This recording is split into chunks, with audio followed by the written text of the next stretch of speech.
angels putting on the Ritz. Our God is an awesome God. There's thunder in his footsteps and lightning in his fists. Our God is an awesome God.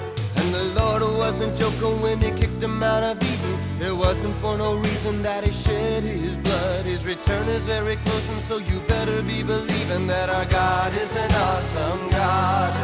Our God is an awesome God. He reigns from heaven above with wisdom, power, and love. Our God is an awesome God.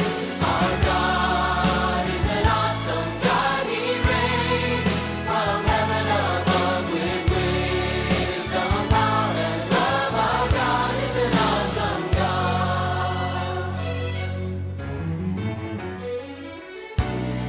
Now when the sky was starless in the void of the night, Our God is an awesome God.